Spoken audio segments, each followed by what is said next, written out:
Hey y'all, welcome to Kamira's Kitchen. Today we're going to make the absolute best smothered chicken. We are going to roast this chicken and cook it in a delicious onion and red bell pepper gravy. We're going to throw in some herbs. Honey, you're going to be eating good if you make this recipe. But the best thing is that it is so easy to make. Now, these are my seasonings. I really love the Poultry Magic, this Cajun garlic and roasted garlic and herb.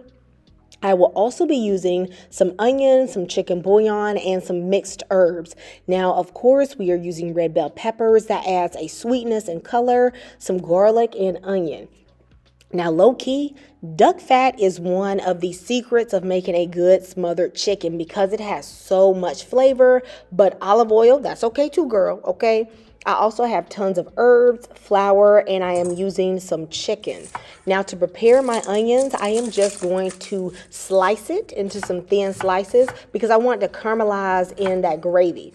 I'm going to prep my peppers just by cutting them small. I kind of like to see little dots of color everywhere, but you could also put these into slices. Look, y'all know that these chicken leg quarters is some of the most affordable things in the store. So I bought that and I just decided to go in with a sharp knife and cut right in between the joint to cut my pieces in half. But you could also use only thighs or only drumsticks, okay? Then I just sliced off a little bit of the fat.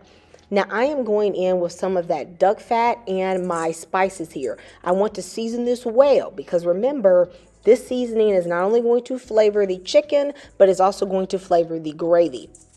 This roasted garlic and herb is one of my favorite seasonings, and I tend to use this on almost everything nowadays, y'all. I use it on everything, okay?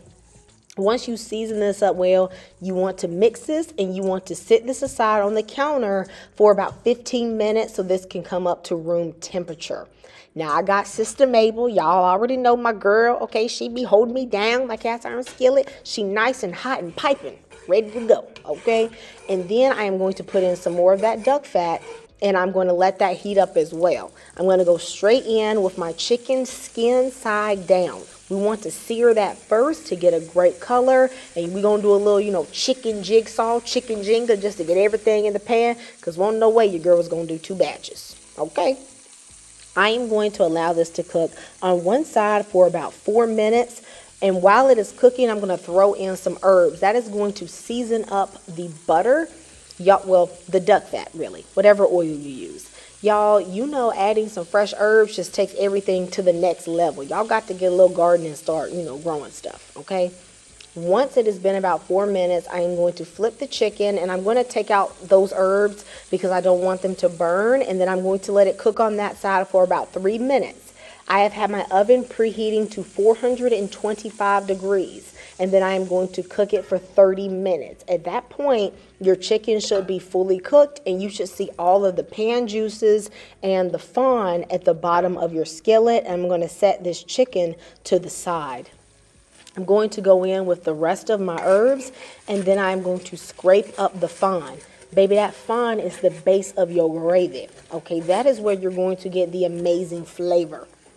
Right into the skillet, I am going to put my onions and my peppers, and I actually want them to caramelize a little bit. That brownness is going to add flavor and a little fat. Y'all know a little extra butter. Y'all know that means flavor too, okay? We ain't afraid of fat around here, okay?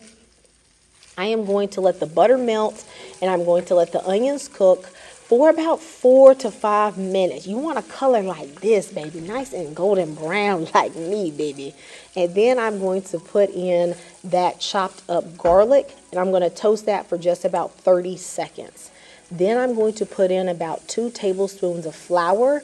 I am going to toast this for about 1 minute to get out that raw flour taste. You definitely want to cook it until it has a little bit of brown on it.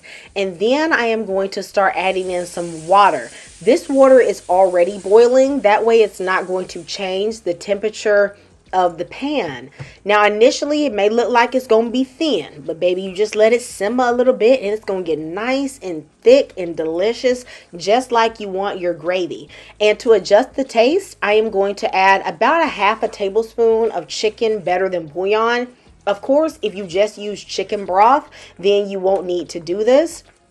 I also felt like it needed a little extra seasoning, so I put in a little bit of Creole seasoning just to my taste, because y'all know that's basically seasoned salt, pretty much. Then I put in my chicken and of course the pan juices. That's going to add that extra flavor.